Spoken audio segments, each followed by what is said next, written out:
Deep breath and welcome, Flickin' Fanatics, to news and views on the Flickin' Real Fancast. We are your source for news, reviews, and daily discourse. I am your host, Jesse Swift, accompanied as always by Scott Fox. But in addition to that, the very wonderful, the very awesome Mr. Sean Wingblade. Whether you're watching us on YouTube or listening to the podcast on any of your favorite podcast apps, we are so happy that you are joining us today and can't wait to share our thoughts with you. Thank you for always supporting us. You are the reason we do this every week. We have so many fun topics to dive in today, and we are going to do that right after the jump.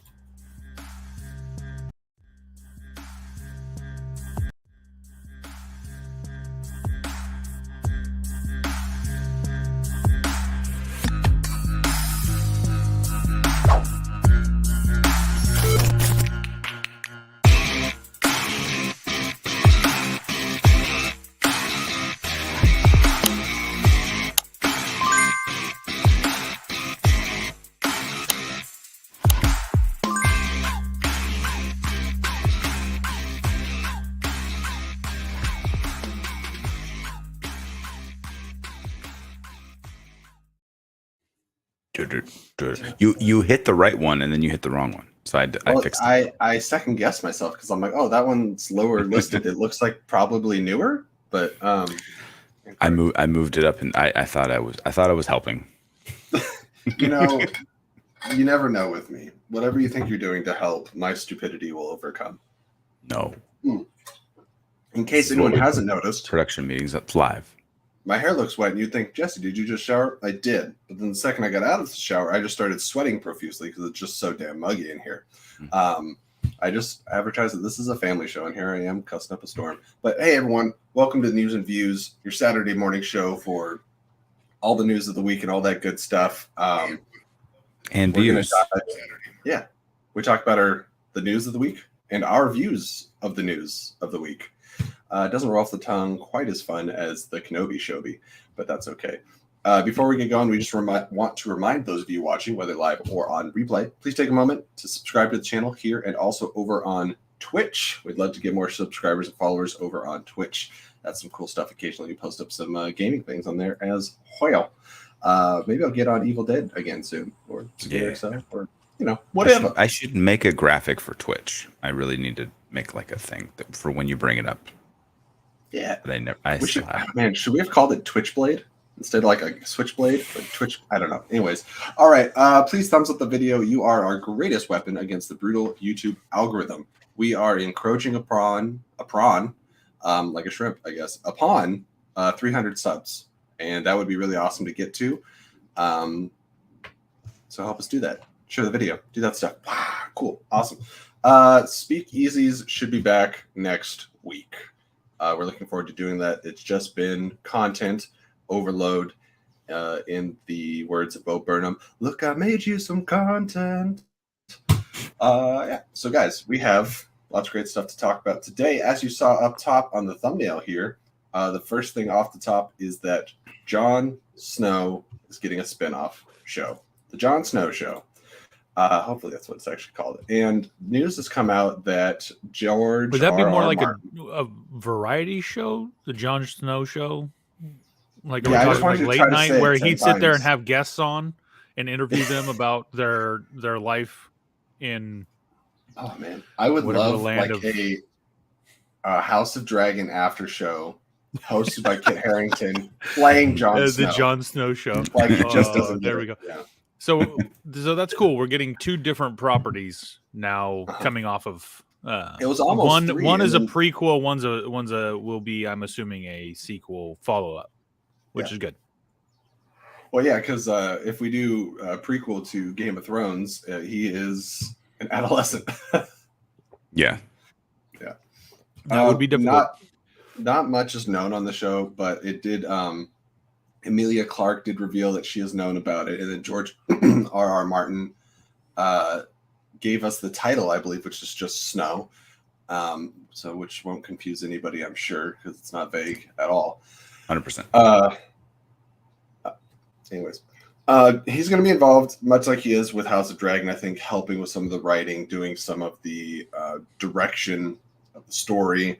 And I don't know whether or not to be excited about that yet, because this man is more invested in helping out with new shows than finishing his own books. Also, we don't know how House of Dragon's going to go. I think after I watch maybe the first season of House of Dragon, I will decide how much I'm looking forward to the Jon Snow show. That was one of the few storylines that didn't overly disappoint me by the end of the series. But how do you guys feel about this continuation of Game of Thrones? Are you sick of Westeros yet? Yes. No. By yes, I mean no. I'm not sick of it yet because I actually am one of the people who have not seen all of Game of Thrones. And I'll be honest, of the two, House of Dragons and Snow, I'd be more interested in seeing Snow. The question is he going to play Jon Snow or be more like the Black Knight? Because I really want to see that character explored by Kit Harington more than I do want to see Snow. But different properties. I'm curious about this, but I'm more interested for Snow than I am for House of Dragons. That's fair. I mean, everyone was invested 10 years in this character. You want to see what happened to him after the show is over, right? Mickey Gunner gets comment of the week. This is Snow Laughing Matter. And as you guys can see down on our little banner at the bottom, if you guys want to do any Streamlabs donations today, myself, Sean, or Scott is going to attempt to read it in our best ASMR voice. I did it last night once. Sean did it once. So, Scott, you are up to bat. If you guys want to hear the sultry, seductive, jazzy, smooth voice of one Scott Fox, please send in your donations now. That's Snow Laughing Matter. Perfect. That's just a tease. That's just a tease. Really, all it is breathing heavy next to the microphone. Basically. Yeah. That's all it ever is. I am way more interested in a Snow spinoff and or continuation sequel series, I suppose, because I've been saying this, and I said this last night on our Kenobi review and everything else. I'm so sick of going backwards in any and every IP. I don't want to know what happened before. We know what happened before in ways because it is the living history of the world and the current show or movie we're watching. They tell us what we need to know. Let's move forward, keep moving forward, and stop going backwards. I don't want another Kenobi spinoff. I don't want a young Qui-Gon show. I don't want not that I'm not going to watch The House of the Dragon, because I liked Game of Thrones much more than I think a lot of the book readers who had hatred for the last couple seasons.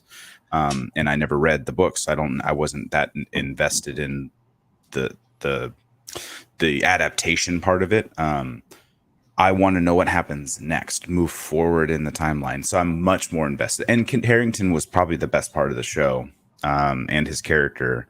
And in what you said with seeing the Black Knight, definitely want to see that. And I think he'll continue in the Marvel universe, but having him show back up to the wall and seeing what happens, and maybe he'll kind of pick up with his uncle Benji's mantle of like saving people, or he'll go off on his own, or maybe he'll try to become king or something like that. I think he's just a good You'll see this good-hearted hero that can continue. Yeah, they're playing with light. He's doing the light show. He's doing the Homer Simpson. He's just going. To touch on what Sean was saying, I don't like going backward either, because then you also have to suffer through all the internet trolls telling you how they screwed up the original storyline by messing something up in the prequel. And it's so hard Flash to forward to Scott during the Lord of the Rings series. I'll see myself out because that's true. But I've also recognized that they're talking. We'll get off on the Lord of the Rings things. Lord of the Rings thing has a very limited amount of backstory, and they can build off all they want. And either way, the images they released this last week of the way the orcs look and everything, and the goblins looks outstanding. So, let's talk Tolkien. Anyways, forget about Westeros. But I just don't like when you go backward. When you go back, the odds of doing something that will then upset fans, that will ruin something, that makes the storyline not seem to line up. I'm glad, and I know this whole topic came up because George R.R. Martin. Hopefully, with him, they will have the ability to have some sort of continuity with the stories, both previous or post and forward. um, as far as keeping it all unified. The worst thing is when you hand the baton off and they give it to Rian Johnson. And he does what he does to it. Makes the best Star Wars movie. Shots. No. Let me just say this. I love Episode 8 by itself, but there's so much of Episode 7 that I still don't even know who the hell Snoke was. But anyways. Oh no, I agree, and that I think that's the story group's fault. I think honestly it has nothing to do with Rian Johnson or JJ or any of the filmmakers involved. It has to do with Lucasfilm and their poor direction and leadership. Okay, my contribution to this conversation is when we finally do have our Lord of the Rings after show hosted by one Scott Fox, of course, because it has to be. Do we call it Talking Tolkien? Scott Fox. If that's not already taken, yes. Yeah, there's a high. Actually, I think there's already a podcast called Talking Tolkien. I'm gonna Google it. What about right now and try Tolkien talking? Because I'm a Tolkien junkie. There is a podcast called Tolkien Talkers. Shit. All right, moving on to the next topic. Free advertisement for that podcast. All right. Familiar with Lee Whannell. He directed Invisible Man and also Upgrade, both films I enjoyed. Invisible Man, I do believe to be the stronger film, starring Elizabeth Moss and the gentleman from Haunting at Hill House. Really cool horror movie or thriller, however you want to categorize it. Lee Whannell has constantly improved with the productions that he's made. Hold on. Back up. Yes. It's okay. They only have like 6,000 subscribers on YouTube. We can take over the name. We can definitely do this. Perfect. Fantastic. Anyway.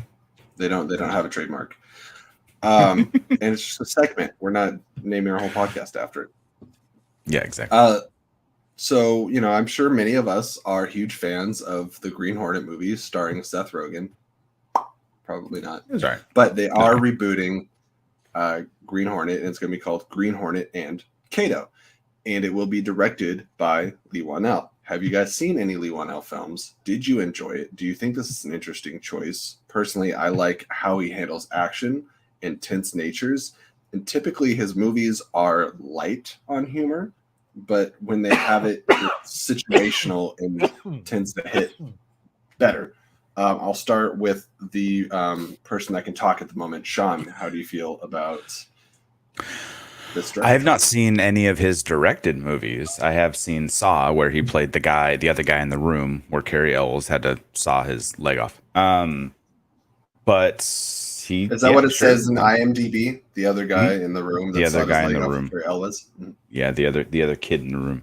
I'm sure his horror movies in general are just not my bag, so I don't gravitate towards them. And I aptly try not to see them just because I'm scared of things.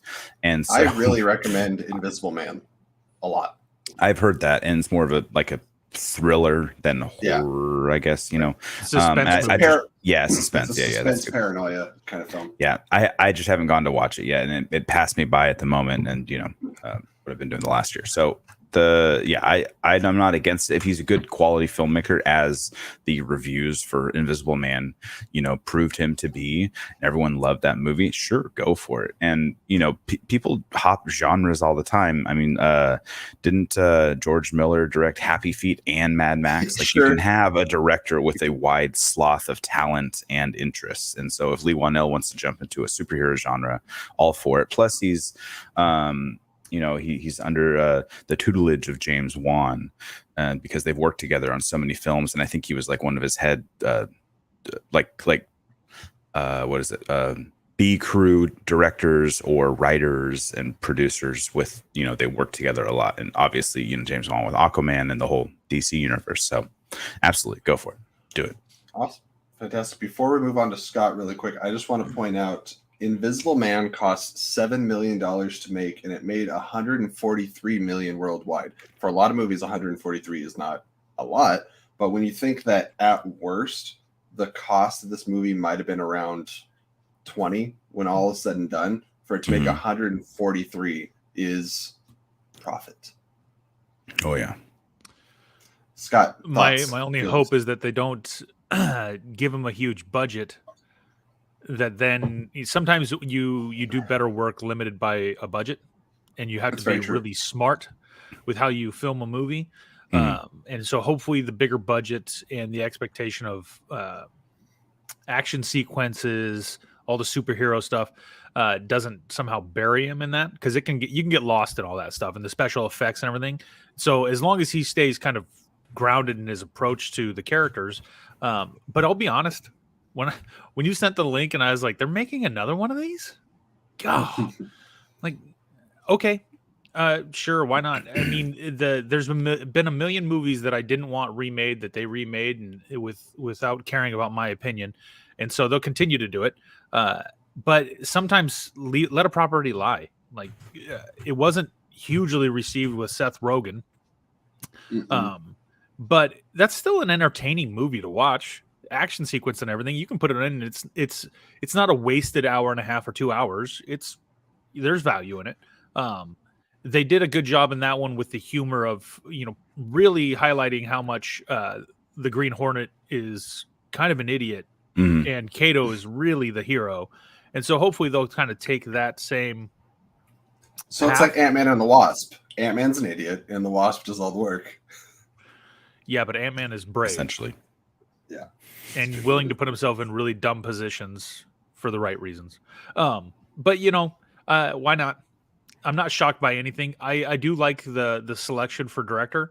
I'll be honest, that was a good tidbit of information there, Jesse. I did not realize he was the other guy in Saw, and the first Saw is the best Saw. Sean.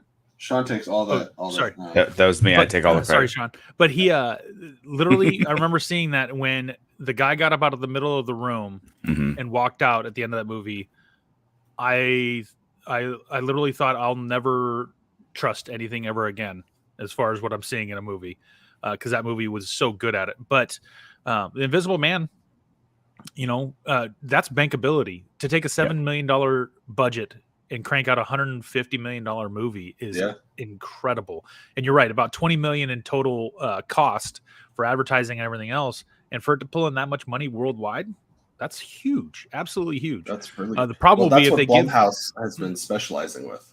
But the problem is, if they give him $100 million budget, are they expecting him to crank out a $700 million movie out of Green Hornet? No. I mean, if he's setting these, I just hope the expectation isn't too high on him. There's no reason for the budget of this movie to exceed 20 to 30 million.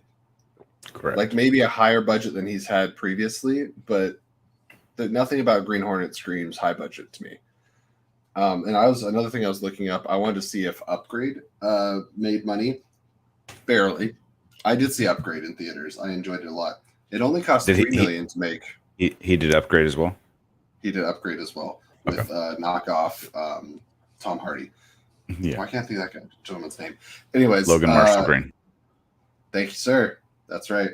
Upgrade only cost $3 million to make. It only made $17 million worldwide. But again, you think $9 million was probably the overall cost. 9-ish million. You usually go about 3 times. So still profitable. He's been making the studio money, just to varying degrees. I also think Upgrade didn't appeal to the masses as much as The Invisible Man did. Anyways, I like the choice. If it was, if I could have picked anyone for a Green Hornet property, I probably would have picked either Chad Stahelski or David Leitch, either of the two gentlemen that worked on John Wick. Them in a Green Hornet franchise, I think would be really cool. But Leigh Whannell is a solid choice. All right, moving on to the next topic, the final topic, the headlining topic of the episode. After skipping out a couple years and really doing their own things. Yes, sir. Well, I was bringing up budgets. So I wanted to compare it to, so the original Green Hornet was, according to Google, I mean, who knows how accurate, 120 million was the budget. I feel like that's a lot. Yeah, exactly. That's a lot. And that was what, 15 years ago? 2011. So 12 10 years ago. 11 years ago when they made it 12 years ago. I compare the Green Hornet should be very much a la like the Lone Ranger style or something like that, trying to figure out, like, because I hope you're meaning original Lone Ranger, not Well, I just mean because the story thing they made. No, I don't mean the movie. I'm talking about the story, right? Because it's the same story essentially, right? You have a guy who's the figurehead, and then you have someone who's doing all the work behind him, essentially. And that's been a story for so many other things, right? So I was looking up the Lone Ranger's box office or budget, $225 to $250 million for that movie, which was Gore Verbinski, and of course, I think it's inflated because of payouts because of giant contracts. You have huge star like Johnny Depp and everything else. This should be a movie like Deadpool. You should give Lee Winnell a $50 million budget max. Exactly. Don't go over 50, and that could be a $250 to $300 million movie, and it could be a hit, and then he can grow. It could be like Kingsman. Kingsman, I believe, I'll double check. I think we're talking all budgets and profit. This is fun conversation. I like this stuff. Kingsman, I believe, was a smaller budget. It's still probably over 100 million, but it did very respectable for what it was. But I think that's what they should aim to do is like you said, Deadpool. The first Deadpool, I believe, was 50, and for Deadpool 2, after making over $700 million, they bumped it up to about 75 million, still under 100 million. The Kingsman says about 81 to 94 million, and it made about 414 worldwide. That should be their market right there. The Kingsman, I feel like it's a very similar fan base, or it appeals to similar people. I think it could be a lot of fun. You give it the flavor of the first Kingsman, but also make it your own, and lean heavier on the action, less on the comedy. And I'm looking forward to it overall. Yeah, keep it tight on the budget. You can also do a lot of practical effects as far as the martial arts sequences and things, fight sequences, but also go heavier on the comedy and lighter on CGI, and you're going to save a lot of post-production dollars down the road. So either way, cool pick. Wasn't something I would have been like, dude, we need to remake this. But since they're doing it, I think the selection for director is spot on. Why not? Heck yeah. Especially somebody who's proven. All right. Sorry for interrupting. Go back to Marvel. No. It's all, all time, all the time. All right. We're talking Marvel again. Sorry.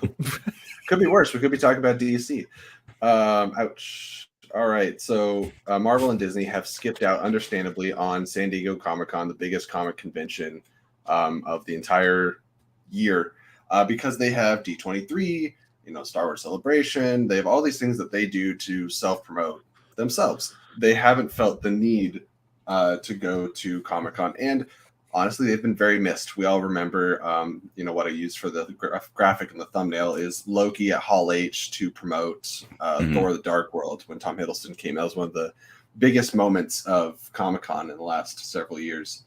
And they have for a long time been the biggest presence, and they gave some room for DC to kind of, for a couple years, take its place. But then DC did DC Fandom, and they also have been coming out of Comic-Con. So now Marvel's coming back in a big way, apparently. Kevin Feige talking about they got some really big surprises. And in recent interviews, he said in the coming months, the overall arc of Phase 4 and what they're doing and where they're going will become much more clear. And we're like, I wonder what movie it's going to become clear in, or this, that, or the other thing. But sounds like maybe it's Comic-Con. After Comic-Con, and we see the trajectory, maybe we have a better idea of what's been set up. Because there's been a lot of people arguing that the MCU for Phase 4 has been kind of disconjointed.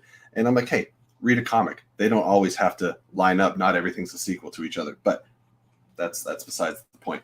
I want to know, are you guys excited to have basically San Diego Comic-Con weekend again? Because I know none of us have been, as far as I can tell. But it's fun to be at home while all this news is dropping, right? It's a big weekend for movie news, and it hasn't felt like that in a long time. And hopefully Marvel's really bringing it. What are your thoughts? Well, San Diego Comic-Con is the Comic-Con.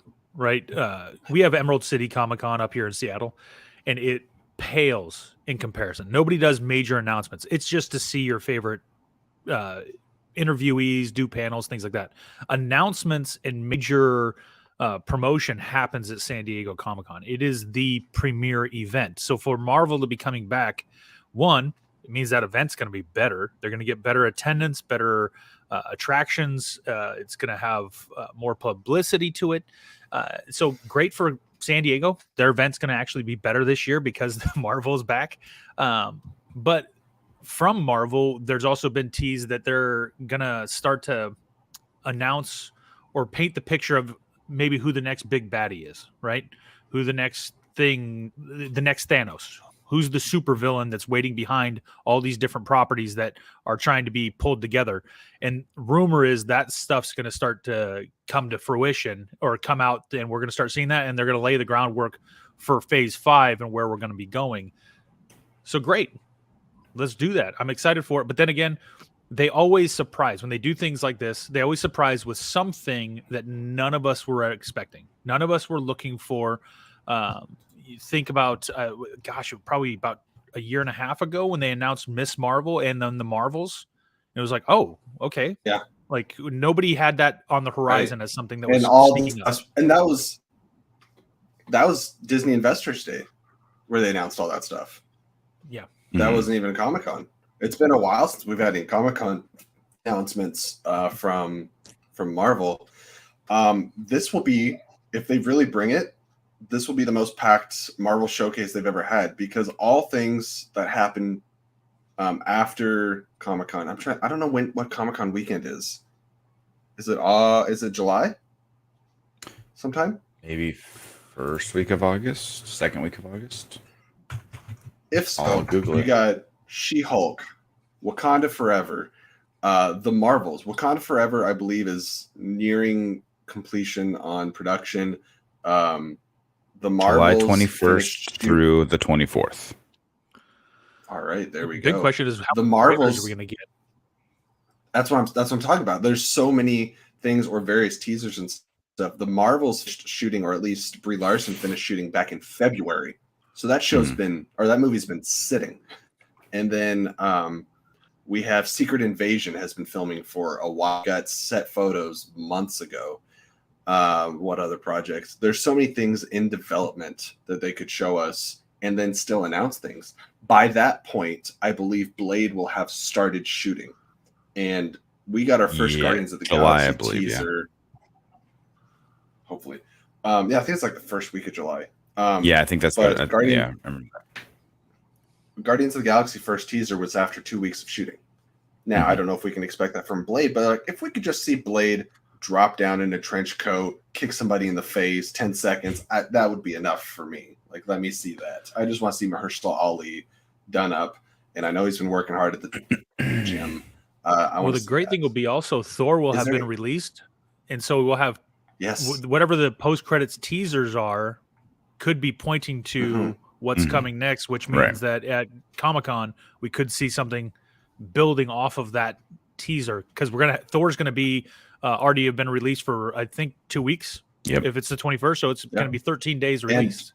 Exactly. Miss Marvel will be wrapped up.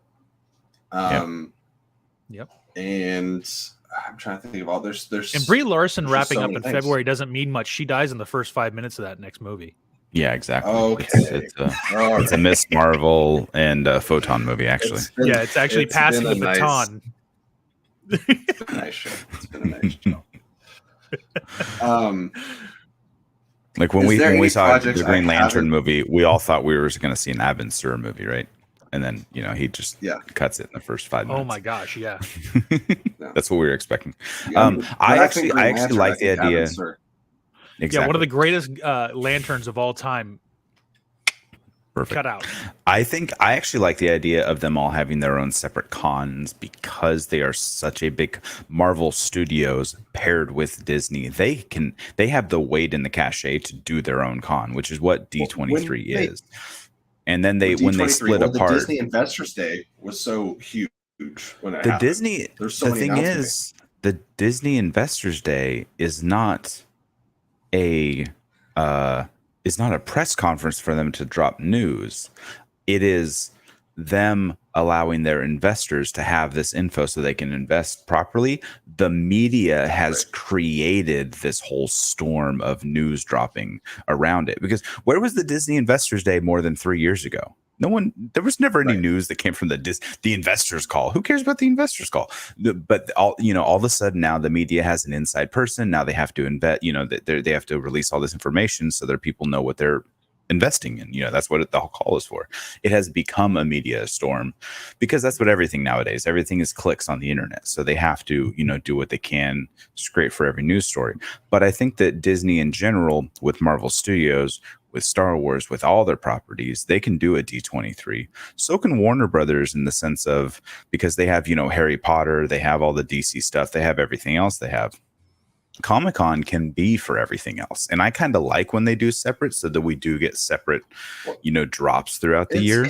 But it doesn't have to be. I agree. It doesn't, but it's become so much more. But I'm just saying that as long as I'm getting the news, it doesn't really matter to me where it's coming from. But like you said, D23, and Star Wars has its own day.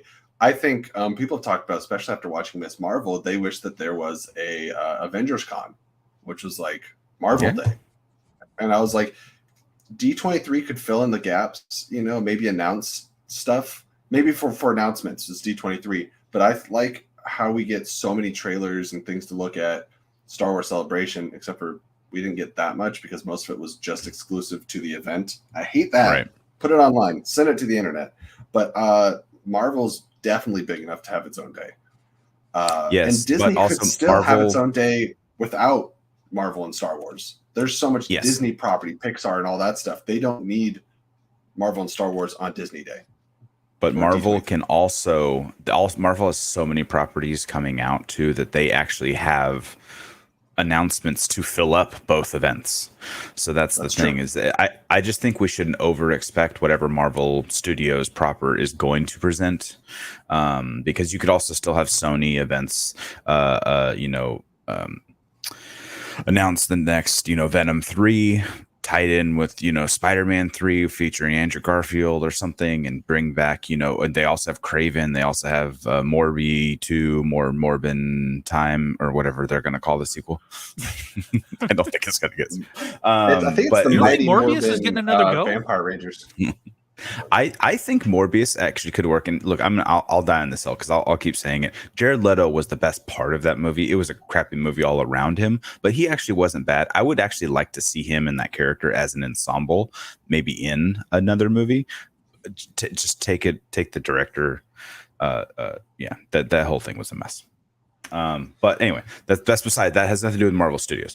They have a day, but they're going to have to share the day. It is only it's Thursday, Friday, Saturday, and Sunday. You got 4 days, so share the wealth. There are other companies and properties that can also share that time. I think we're going to get a single panel. It's not going to be like Marvel has a whole day, so they'll have an hour or two to announce what they want to announce.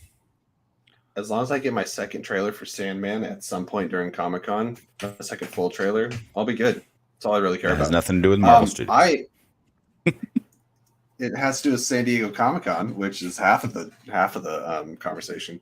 But first 3 letters are in there. First 4 letters. Exactly. The San Diego Comic-Con.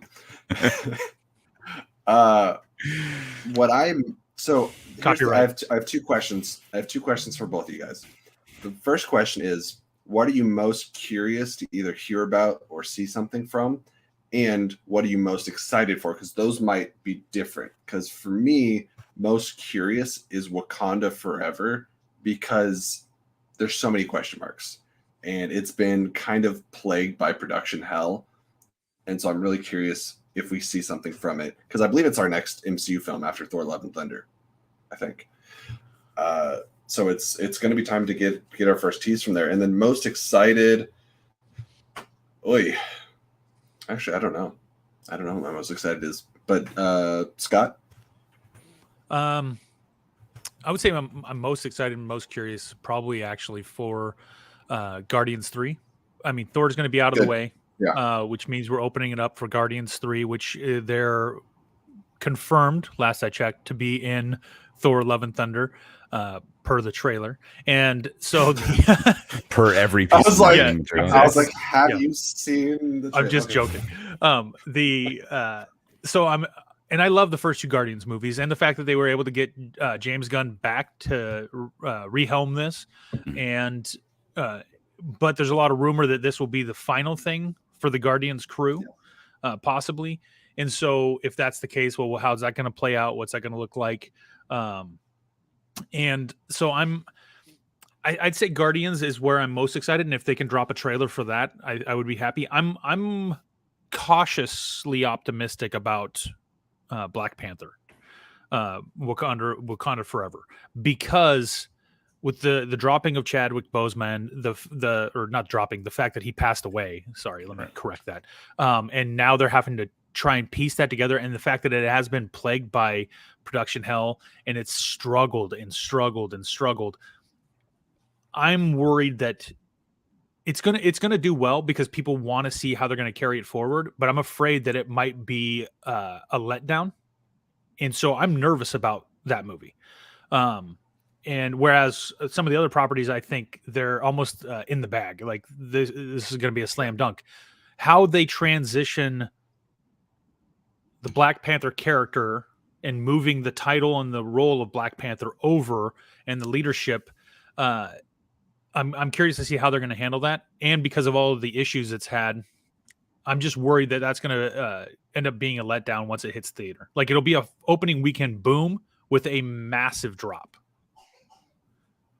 I hope I'm wrong, but I'm nervous about that one. I do have my most anticipated thing that I want to see, but I will go to Sean first. That was fast. Wow. That was fast. Scott, I didn't hear a word you just said. I was busy. New banner on Twitter. Trademark Flick and Reel. We own that. Just make sure to repeat everything Scott said accidentally, so it won't be obvious. Yeah. What did you say? What are you most curious about? What are you most excited about? At San Diego Comic-Con? MCU in general.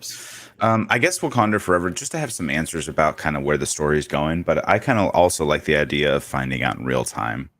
My most anticipated property is Thor: Love and Thunder, which is coming out soon, so that's exciting. Beyond that, I guess whenever they start to answer some questions about whatever kind of the next team up and or big bad across the universe. So I suppose that's going to be Kang, maybe in Quantumania whenever that comes around. I shouldn't have let you go. Yeah, I just want to know where we're heading. I don't need to know all the secrets along the way. I think revealing them in real time is important because it keeps, all the Love and Thunder teasers that have come out the last 2 weeks. I've not watched them. I haven't done any. I haven't looked at anyone's reactions. I haven't done this, that, or the other. I've just been avoiding them altogether. I'm like, I'm on board. Like this, the screaming ghosts or the really cool handshake. No. Whatever that was. No, I haven't. So, but I would like to see. I would like to just know where we're headed in the same sense of, we knew that Thanos was the big bad at the end of the Avengers movie. Granted, that was 4 years from the time that Iron Man came out. It's been 3 years since Endgame came out. I think we need to know what is our next team up headed towards in that sense. What is our very general direction? I don't need the roadmap. I need the general direction. And so that's what I'd like to see. If that is Kang, if it is multiverse colliding, if it is Battle Planet, if it's Secret Wars, if it's whatever, I'd like to see that. But that's all getting revealed in time. And I think that Miss Marvel will have more to do than we realized. But then again, because I think we all speculated that Moon Knight would as well, and that has zero ties to the greater MCU universe. So, which I gotta say is okay. Some people do not think that's okay, and I'm like, it's you can't win. Either people say, "Oh, I wish these were more separate or diverse and didn't have to all be connected," and then they do something that's not connected, and everyone's like, "Oh, why isn't it connected?" No matter what they do, they will never please all people at all times. And can I just say, Jesse, I really like this new blinds thing you got because it's almost like a sundial. I can track the time we've been on the screen based on how that light is slowly moving across your chest.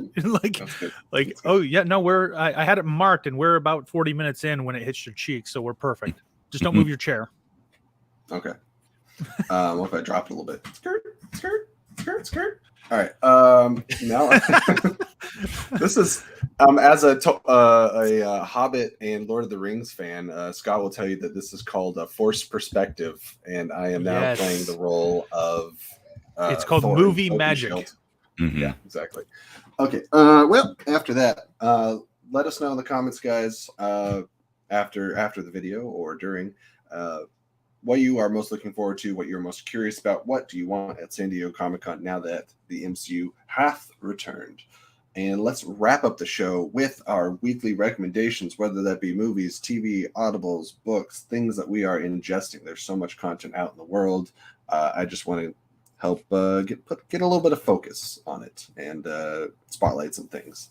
Scott, I feel like you always have something like ready to go. What's this week? This week is an audio book plus podcasts because I'm a nerd and I listen to stuff all day long. Meat Eater podcast with Steve Ranella, as well as Bear Grease podcast with Clay Newcomb. I absolutely love those, especially if you're into hunting or outdoor, not just hunting, but outdoor stuff. Great podcast. But my brother recommended a book to me. It's an older book, and I got it on audiobook, and it's called Zen and the Art of Motorcycle Maintenance by Robert M. Pirsig. And it is a phenomenal book.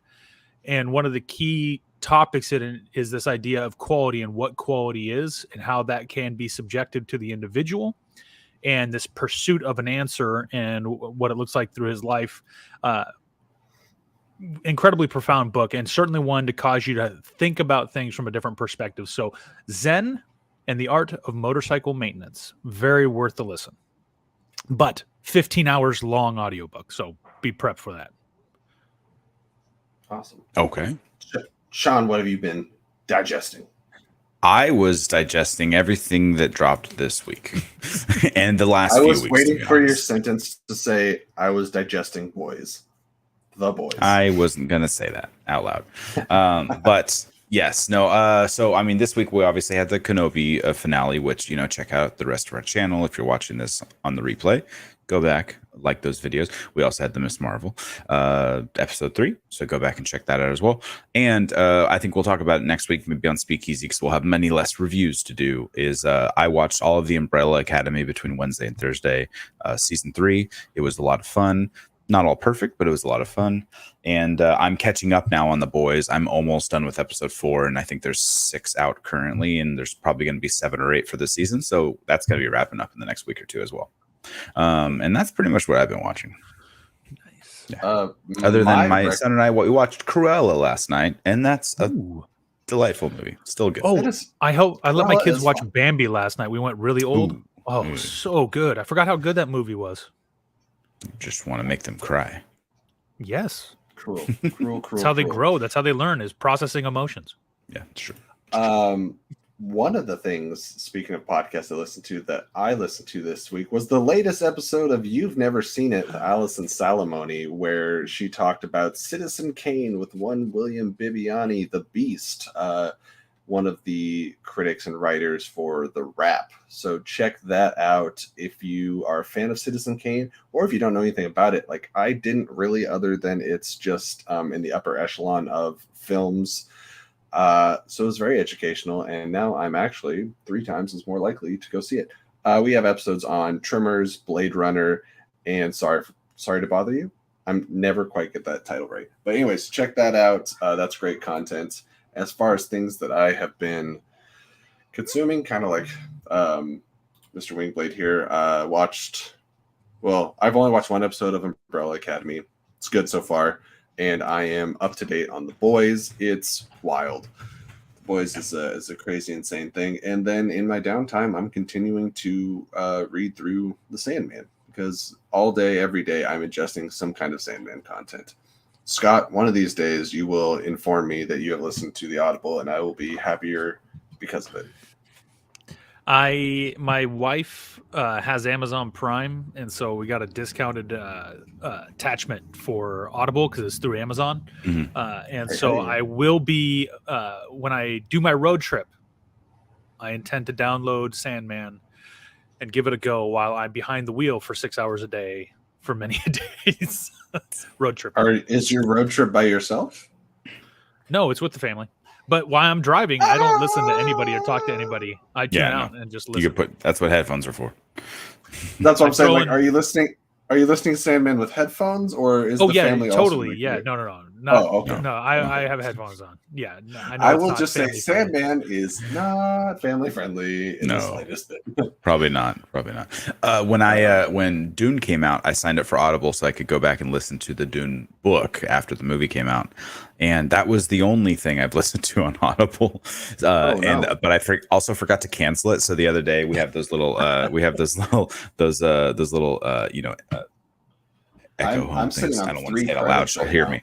But it popped. We had a little yellow ring, so I was like, "Oh, tell what's the notification?" And it's like, "You have 8 credits on Audible." My wife goes, "I thought you canceled that."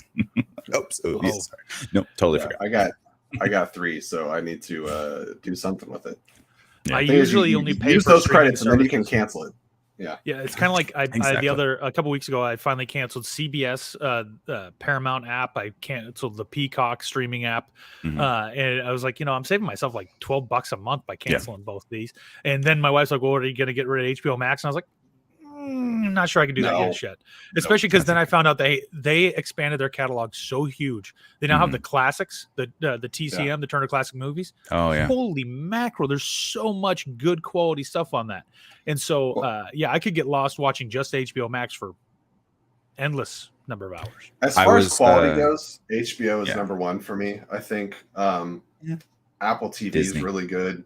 Netflix, Disney Plus is great. Like it's hard now. I think you pick your 2 or 3 that you pay for, and then you find someone to password share with. And I know that people are turning against that, but Apple TV has so much that I just haven't dove into other than Ted Lasso. I don't think I've watched anything else on Apple TV, even though I hear so many good things from like everyone else, like who talks about stuff. We binged Severance over a weekend. That's why that's something to recommend. Severance. Yeah. The hard part, and we talk about this all the time, is there's so much content. You have at some point you have to pick what your specialty is gonna be, because you'll also go broke trying to subscribe to everything. Yeah. If you had every one of the streaming services, you're spending $150 a month. You might as well have cable. And so for us, we've just decided, we can only afford like 1 or 2 of these, and we do a little password share. But with HBO Max, that's the one that I felt like for $15 a month, this is the best value for what we're getting. I mean, the quality of material out there is getting larger, and there's a lot of, and I showed my wife, and sure enough, Big Bang Theory's on there. So now we're starting to binge that. There you go. There's what we just started. My wife hasn't seen all of Big Bang Theory, so now we're working our way, beginning at season 1, just going to walk through it. I think if you're limited in the streaming services that you're going to get, I would also recommend people check out the Disney bundle. That's like ESPN, Hulu, and Disney for it's like $12 or $14 a month or something like that. Yeah, that's the closest value to the HBO Max. Yeah. You get the only reason I still have Paramount Plus is because I still have 3 episodes of Halo to watch, which I do want to finish. I just haven't. And then I was rewatching all the Star Trek movies, and I just finished Star Trek 3, and I need to just kind of finish binging through the rest of the films, and then I'm going to cut it off. There's nothing else I want to see on the app, unless for some reason Tom Cruise decides to just go ham on the Paramount and starts dropping all his movies out of theaters, which I don't think he's going to do. Then there's no reason to kind of keep up on it, in my opinion. I want to watch the newer Star Trek content like Discovery and Strange New Worlds and stuff like that. Yeah. However, Paramount is not stupid, and all these shows that are Paramount Plus shows, they also release on physical media still, at least for right now. Like you can go buy a season of Star Trek Discovery after it comes out. And I wish more places would do that, because I have family members and friends and stuff that will not get streaming services. And I really want to be like, hey, here's a season of Stranger Things. And I know that for the first 2 seasons, at least, they definitely released seasons out. Like I saw them at Walmart. They did, yeah. I don't know if they still are. And I know that they're trying to drive subscriptions, but Netflix, because it's distributed by Netflix, even if you release it as physical media, it's still your money. You might not be getting the subscriptions, but it's better. It's better than nothing. So I wish, that's my message to. I was watching TikTok, probably this is where I get all my news. But it was someone's conspiracy theory, and they're like, "Did you know why Disney keeps running over all their shows and putting them up against each other? It's for the month-to-month subscription model. So you have a show that's only 6 or 8 weeks long. Well, they release it on a specific date so that the finale airs the week after the month ends." And then the next month starts. And then the next show has already started, which finale airs the week after the month ends. The next, so they are strategically placing so that the finales air immediately after the month turns over. Disney is not dumb. They're a cash cow, and figuring out that timing, genius. Of course. Why not? That totally makes sense. And I've kind of had an understanding of that too, just keeping people subscribed. However, there is no reason for this much overlap. No, having them back to back makes sense, but having one show premiere halfway through a season of another show is a mistake. If they weren't putting out quality all across the board, then it'd be an issue. But everything is pretty good. So it's one thing to have putting out like shitty shows, and then you have to like trick your viewer into subscribing. But they're actually putting out good stuff. Like let your content breathe so it gets the proper spotlight it deserves. Like Miss Marvel, which deserves more spotlight. Obi-Wan dropped 2 episodes at 9 p.m. Tuesday night when it aired originally, and I'm like, hey, do that all the time. Have Friday. It was a Friday. Night. Well, that's right. It was Fridays. So wasn't it Thursday night? It was a Thursday night, so Friday morning, because of the Star Wars Celebration. So I would love if moving forward, Disney shows dropped at 9 p.m. the previous night. And had every show, it was kind of like premiere night. So it was like a movie experience. We could all be watching at 9 p.m. Still have time to talk about it. Heck, we could even do reviews. Like, it's not so late. Having it at midnight is like, we have jobs. Well, that's what Game of Thrones and Westworld, that's what HBO does with Game of Thrones and Westworld. As soon as it airs on the East Coast, I'm not waiting 3 hours to watch it live on my TV. I pull the app up and stream it right away as soon as it drops. At 6 p.m. here, 9 p.m. is the standard time. I'm not waiting till 9 p.m. I'm just going to stream it on the app, and boom, we're all on board. We're all talking about it on Twitter, and it goes good. It's hard when they do that because online, unless you're actively avoiding it, spoilers are going to pop. Right. Just wait. Right. I mean, it happens with everything. People cannot help themselves but to screenshot the best moment and put it online immediately. And midnight is 3 a.m. Eastern. Are you kidding me? Yeah. Nobody wants to stay up till 3 a.m. Anyways, that's we always miss our expert Allison because she's sleeping because she lives in Florida, and she can never be on here to tell us what we're missing out on and all the Easter eggs. It's really upsetting. Can I just? I wasn't on with Florida's you guys last on my night. shit list right now. Yeah, I wasn't on with you guys last night, and I just want to say that if the first 4 episodes of Obi-Wan had been as good as the last 2 episodes of Obi-Wan, that might have been the best thing that's ever come out for Star Wars, Disney, all of it. But they had a lot of ground to make up as far as quality on those last 2 episodes. But man, the payoff in 6, whew, so worth it. And there's some things in it that I could gripe about all the way across the board. There's some characters in the way that their arc worked out. But man, the final battle between Vader and Obi-Wan was everything that I dreamed it would be going in, including the use of force powers to throw things mid-battle. I heard you, Jesse, last night say God mode when he was lifting everything with his arms up.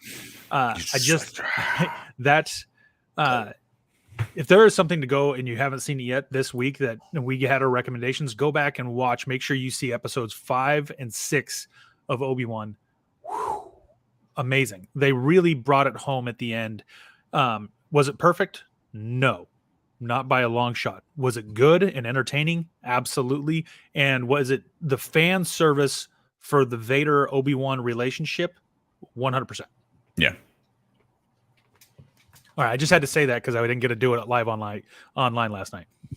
Well, eventually, maybe one day you'll join us in some of our later shows. So that pretty much wraps up our recommendations that turned into just a general content conversation, but that's okay.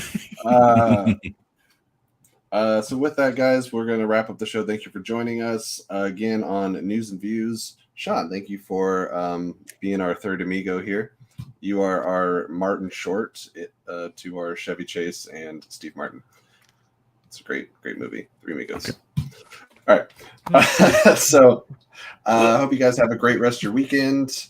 Watch some good stuff, and we will see you on next Friday when we review the stuff that's coming out, like Miss Marvel and whatever else is going on. Speakeasy coming at you. Till then, keep it real, and we'll see you next time. Bye.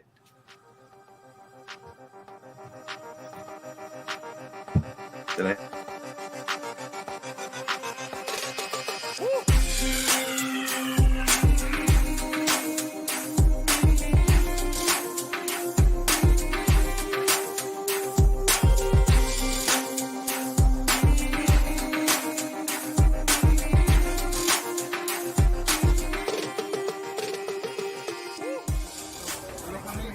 This is the sound of dun, dun, dun, dun, dun. It's the freaking real show.